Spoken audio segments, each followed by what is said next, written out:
نو تم نه ځې. نو الله وایي چې که ته نه راځې او ته ځان ته داسې غټ نظره ښکاري نو ته زما نه خبرې زه به رسره څه سلوک کوم. فإن الله غني عن العالمین. ته خو لا ته یې زه ټول کائنات نه غنیم، زما چاته کنډو نشته. که ستا ما ته کنډو نه نو ګوره ما مو پیژنه. دا انتهایی تلخه لهجه ده د هغې خلقو دپاره چې د هغوی څه حج وس کېږي او حج له نه ځي. وایي ګوره د اسلام عمارت چې دی دې کې چې ته انټري کوې که نه نو داخله به اخلې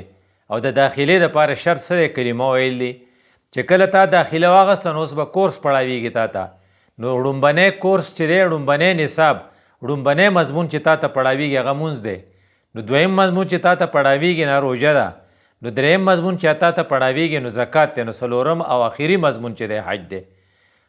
مونځ د معراج په وخت کې د هجرت نه مخکې فرض شوی او روژه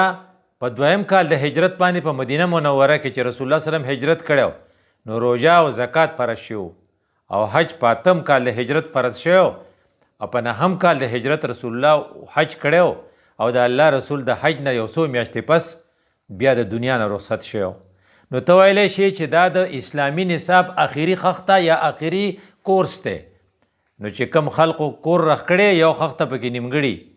نو ډېر بد ښکاري. نو چې کله پکې ولګوي نو ډېر خوند وکړي. نو د اسلام د مدرسې کورس چې دی هغه به الو کمپلیټي چې په هغې کې ستا حج شاملي. نو هغه خلق چې هغه حج له تلی شي او حج له نه ځي دا خلق چې دی دې دپاره د الله تعالی دا الفاظ چې دي چې ومن کفره چا چې ناشکري وکړه یعنې چا چې کفر وکړو نو رسول الله صلی الله علیه وسلم هغه خبره بیا ایکسپلین کړې ده په یو بل انداز کې. وایي ته خبرې چې الله وایي چې ومن کفره نو کله چې کم سړی رسول الله صلی الله علیه وسلم الفاظ دي من ملک زادن د چا سره چې توخه یي وراحلتن او ټیکټ ورسره پیسې یي تبلغه الی بیت الله او هغه د الله کور ته رسېدی شي په دې ټیکټ ولم یحج او بیا هم دی د حج خیال نه ساتي.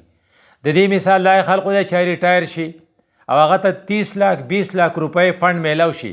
هغه پې ټول کارونه کوي خو د حج تصور نه راځي. د ځمکه اخیسته غواړي، زوی له واده کول غواړي، میډیکل کالج کې مې بچي ایډمیشن وشو هغې کې 30-40 لاک روپۍ داخلول غواړي. په پرایورټي لیست کې دا ټولې خبرې یي و صرف حج پکې نه وي. ولم یحج د حج ونه کی.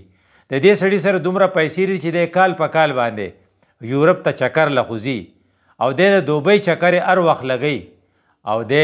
ملایا ته ځي او بیا راځي یاره وایي چکر له تللی وم دلته تنګ شوی وم. د هسې خو نه ځي د سره پیسې دي خو دی بیا هم حج نه کوي. نو فلا علیه د ده خپله خوښه ده ان یموت یهودیا او نصرانیه که دی نصراني مري او که یهودي مري. ګوره د الله رسول ښکاره کړی د دې څه نه وایي چې کوم مسلمان مري وایي ستا خپل چایس دی دا که ستا یهودیت دې خوښي که نصرانیت دې خوښي. نو د دې ان بټوین د لاین دا مطلب دی چې ستا کم از کم په اسلام کې صحیح څه نشته. ته ویلی شي چې الله ته خفه دی هغه من کفره لفظ استعمال کو. او ته ویلی شي چې رسول الله ته خفه دی هغه وایي خپله د خوښه ده که یهودي مري که نصراني مري. د ده نه به بل بدقسمته وي. او د رسول الله صلی الله علیه وسلم په صحابو کې قیمتي صحابي حضرت عمر رضی الله عنه دی. د هغه جرأت او د هغه حیثیت د دې نه پته ولګوه چې هغه کله کومه رایې ورکړې ده نو الله اکثر د هغه د رایې حمایت کړی دی او دې ته موافقات عمر وایي چې په قرآن کې تقریبا 60 ځایه داسې خبرې راغلي چې هغه د حضرت عمر صاحب خیال او رسول الله صلی الله علیه وسلم د حضرت عمر صاحب په باره کې وایي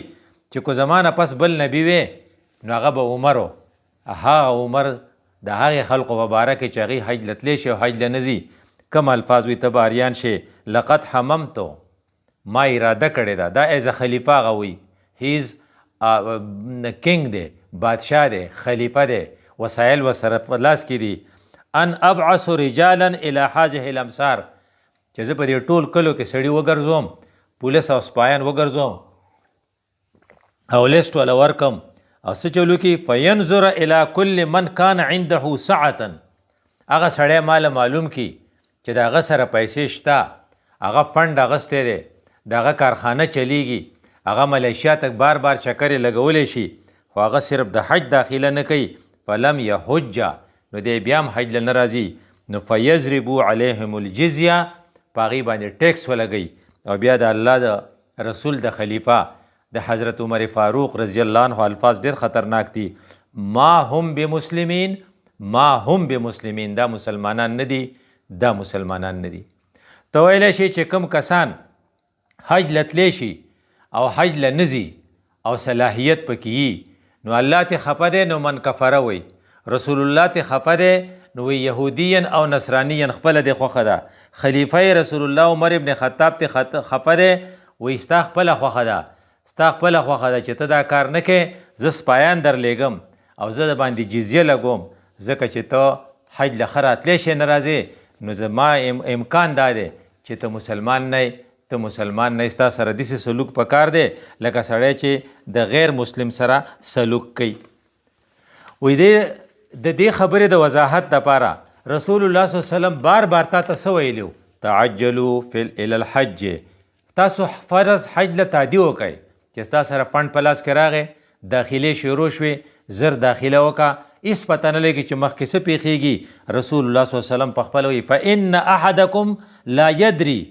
ما یعرض له هېڅ پته نشته چې مخې ته څه مخې له راځي نو مخې له چې تا ته څه شی حدث راځي نو څه شی کیدی شو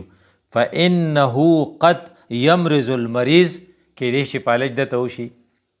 کیدی شي چې کینسر د باندې راشي اته بیا وایي چې ښه حج له تلمه اوس به مې زوی ولیږم یا به بل څوک ولیږم نو تا ته خو موږ ویلي د الله رسول وایي چې تا ته خو ویلي چې تادي وکړه تا ولې تادي نه کوله نو فإنه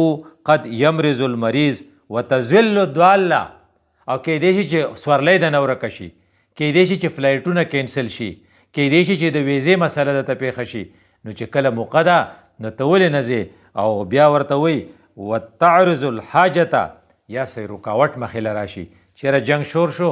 جنگ جوړ شو ایر سپیس بند شو فلایټونه اوس بند دي ته نشې تلی نو هر څه ممکن دي نو د الله رسول دومره په تفصیل تا ته وایي حج اراده چې وکې نو تادي کوه ځکه چې کیدی شي څه ازمایش راشي اته بیا پاتې شي نو بیا به بانې نه کې خو که فرض که ته بیا هم تادي نه کې نو په دې کې د باندې مرګ مخکې شي نو بیا خپل ځان ته ګوره نو خپل ځان دی د یهودیانو په لیست کې خوښي که خپل ځان دی د عیسایانو په لیست کې خوښي دا ستا خپله خوښه ده دا حج ستا د خیر دپاره دی یوازې حج نه په دې کې عمره هم پکار ده تاله پکار دي چې یو پیره حج لم لاړ شي عمرې لم لاړ شي نو رسول الله صلی الله علیه وسلم وایي تابع الحج والعمرة حج لم ځه او عمرې لم لاړ شه فإنهما ینفیان الفقر والذنوب دا به